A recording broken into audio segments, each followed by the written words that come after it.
किरण आणि रोहितचं लग्न झालं, पण त्या लग्नाच्या मागे खूप वेगळ्या गोष्टी दडलेल्या होत्या. रोहित लहान असतानाच त्याचे आई वडील कार अपघातात गेले होते. त्या दिवसापासून त्याचं सगळं आयुष्य त्याच्या मामा मामीभोवतीच फिरत होतं. त्यांनीच त्याला वाढवलं, शिकवलं, सांभाळलं. त्यांच्यासाठीच रोहित सगळं काही मानायचा. एक दिवस मामाने त्याच्यासाठी किरणचं स्थळ आणलं. मुलगी साधी आहे, गावाकडची आहे आणि खूप चांगली आहे असं सांगून मामाने त्याला किरणबद्दल सांगितले. रोहितने किरणला पहिल्यांदा पाहिलं आणि त्या एका नजरेतच त्याला ती आवडली. किरणच्या डोळ्यात साधेपणा होता, चेहऱ्यावर निरागसपणा होता आणि त्या सगळ्यात काहीतरी खूप खास होतं जे रोहितच्याच मनाला स्पर्शून गेलं. किरणनेही लग्नासाठी होकार दिला आणि दोघांचं लग्न ठरलं. सरळ सगळं अगदी सुरळीत पार पडलं. लग्नही झालं, पण खरी गोष्ट त्या लग्नाच्या पहिल्याच रात्री समोर आली. रात्रीचं वातावरण शांत होतं. दोघे एकाच खोलीत होते, पण मध्ये एक अनोळखीपणाची भिंत होती. किरण काही वेळ शांत बसली होती. तिच्या मनात खूप काही चाललं होतं. शेवटी तिने धैर्य केलं. रोहित, मला तुझ्याशी काही बोलायचं आहे, ती हळू आवाजात म्हणाली. रोहित तिच्याकडे वळून बघतो. हो, बोल ना. किरणचे हात थरथरत होते, आवाजही थोडा कापत होता. हे लग्न माझ्या मनाविरुद्ध झालं आहे. आणि हे ऐकताच रोहित एकदम शांत झाला. तो काहीच बोलला नाही, फक्त तिच्याकडे पाहत राहतो. किरण पुढे बोलायला लागते. माझं विक्रमसोबत प्रेम आहे. आम्ही दोघं एकाच कॉलेजमध्ये शिकत होतो. खूप वर्षापासून आम्ही दोघे रिलेशनशिपमध्येही होतो. तिच्या डोळ्यात आता अश्रू वाहायला लागले होते. पण आमची जात वेगळी आहे आणि माझ्या वडिलांनी या लग्नाला नकार दिला. ती थोडा वेळ शांत बसते, श्वास सावरते. वडील मला म्हणाले, जर तू त्याच्यासोबत लग्न केलंस तर मी आत्महत्या करेन. हे सांगताना तिचा आवाज पूर्णपणे तुटतो. म्हणून मी हे लग्न केलं. आता खोलीत पूर्ण शांतता पसरते. रोहितच्या मनात हजारो विचार चालू असतात.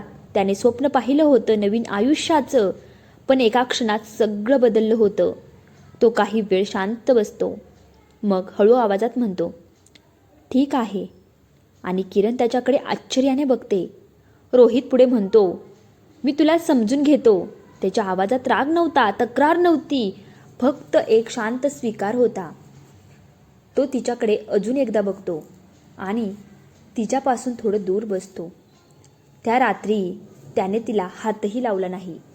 त्या एका क्षणात नवरा बायकोचं नातं सुरू होण्याआधीच एक समजुतीचं शांत अंतर त्यांच्यामध्ये तयार झालं. रोहितने किरणला सगळं शांतपणे ऐकून घेतलं.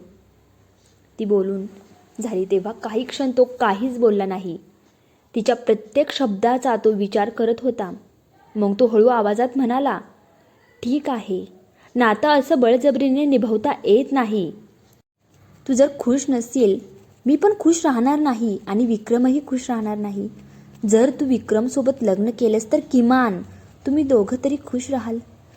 माझं मी नंतर बघेन. किरण त्याच्याकडे पाहतच राहिली. तिला अपेक्षा नव्हती की तो इतक्या शांतपणे सगळं स्वीकारेन. रोहित पुढे म्हणाला, तुला विक्रमला भेटायचं असेल, त्याच्याशी बोलायचं असेल, तू नक्की बोल. मला काहीही हरकत नाही. त्या क्षणी रोहितने तिच्यावर कोणतीही जबरदस्ती केली नाही. उलट तिला बंधनातून मोकळं केलं.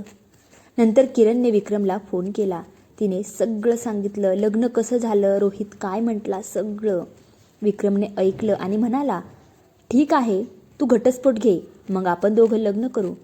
किरणला त्या क्षणी वाटलं सगळं पुन्हा ठीक होईल. पण हळूहळू गोष्टी बदलायला लागल्या. किरण विक्रमला कधी कधी फोन करायची.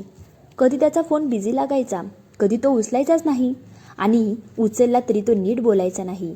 तिच्या मनात शंका यायला लागली. आणि इकडे रोहित, तो जरी तिच्यापासून अंतर ठेवत होता, तिला स्पर्श करत नव्हता, तरी त्याच्या मनात तिच्याबद्दल खूप प्रेम होतं. त्याने तिला मनापासून पत्नी म्हणून स्वीकारलं होतं. पण परिस्थितीमुळे तो स्वतःला थांबवत होता. तो तिची काळजी घ्यायला लागला होता, अगदी छोट्या छोट्या गोष्टींतून. कधी तिला चॉकलेट आणून द्यायचा, कधी एखादी कॅडबरी आणून द्यायचा, कधी तिला एखादं छोटंसं गिफ्ट आणून द्यायचा. तिचा वाढदिवस आला तेव्हा तर त्याने खास तिच्यासाठी गिफ्ट आणलं.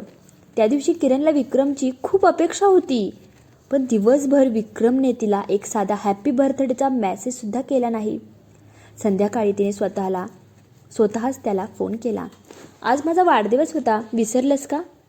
यावर विक्रम चिडून म्हणाला, मला खूप काम असतं, आता लग्न करायचं आहे, माझ्यावर जबाबदाऱ्या आहेत, मला सगळं लक्षात राहत नाही. तो उलट तिच्यावरच ओरडला आणि पुढे म्हणाला, लग्नात जे काही मिळाले, दागिने, सामान आणि तुझ्या आईवडिलांचे पैसे जे बँकेत आहेत ते सगळं घेऊन ये.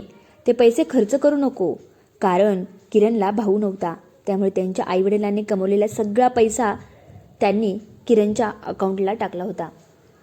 तो असं पुढे म्हणतो, आपल्याला पुढे उपयोगी पडतील. हे ऐकून किरण थोडी शांत झाली. त्या क्षणी तिला सगळं स्पष्ट झालं. विक्रमचं प्रेम तिच्यावर नाही, तिच्या पैशांवर आहे. पण आता ती काही बोलू शकत नव्हती, कारण घटस्फोटाची प्रक्रिया सुरू झाली होती. दिवस मागून दिवस गेले आणि अखेर तो दिवस आला. त्यांचा घटस्फोट झाला. त्यानंतर रोहित स्वतः किरणला विक्रमच्या घरी सोडायला घेऊन गेला. तिच्या डोळ्यात हजार प्रश्न होते, पण तो काहीच बोलला नाही. फक्त निघताना एवढंच म्हणाला, माझं लग्न ठरलं आहे, ही तारीख जमलं तर या दिवशी लग्नाला ये. तो निघून गेला. पण किरण ती विक्रमच्या घरी गेलीच नाही. रोहित तिथून निघून गेल्यावर ती सरळ तिच्या आईवडिलांकडे परत गेली. तिच्या मनात आता सगळं स्पष्ट झालं होतं. आणि मग लग्नाचा दिवस आला. रोहित आणि आरतीचे लग्न. मंडप सजला होता, सगळं तयार होतं. आणि त्याच वेळी किरण त्या मंडपात येते, अगदी शांतपणे. पण तिच्या मनात खूप काही घेऊन मंडपात उभी असलेली किरण, समोर रोहित आणि त्याच्या बाजूला आरती. क्षणभर तिघांच्या आयुष्याचा तो सर्वात मोठा टर्निंग पॉईंट होता. किरणच्या डोळ्यात सगळं स्पष्ट झालं होतं. खरं प्रेम काय असतं आणि फक्त नावाचं प्रेम काय असतं. ती काही क्षण शांत उभी राहिली. मग मनातल्या मनात म्हणाली, ज्याने मला कधीच जबरदस्ती केली नाही, ज्याने माझ्या आनंदासाठी स्वतःचा त्याग केला, तोच खरं माझ्यावर प्रेम करणारा होता. आणि ज्याच्यासाठी मी सगळं सोडलं, त्याला माझी नाही तर फक्त पैशांची गरज होती. तिच्या डोळ्यात पाणी आलं. पण यावेळी ते दुःखाचं नव्हतं, ते समजुतीचं होतं. ती हळूच मागे वळली आणि शांतपणे निघून गेली. तिने काहीच थांबवलं नाही, कोणाचं आयुष्य मोडलं नाही. कारण आता तिला कळलं होतं, काही गोष्टी उशिरा समजल्या तरी त्या स्वीकारणं हाच खरा धैर्य असतो. मित्रांनो, या कथेचा शेवटचा मेसेज असा असणार आहे की जबरदस्तीचं नातं कधीच सुख देत नाही आणि खरं प्रेम कधीच स्वार्थी नसतं. जो माणूस तुमच्या आनंदासाठी स्वतःला मागे ठेवतो तोच खरा तुमच्यावर प्रेम करतो. पण त्या प्रेमाची किंमत वेळेत समजली नाही तर आयुष्यभर फक्त पश्चाताप उरतो. ही स्टोरी तुम्हाला कशी वाटली कमेंटमध्ये मला नक्की कळवा. तुम्ही चॅनलवर नवीन असाल तर चॅनल नक्की सबस्क्राईब करा, व्हिडिओला लाईक करा आणि ही कथा जास्तीत जास्त लोकांपर्यंत शेअर करा. धन्यवाद.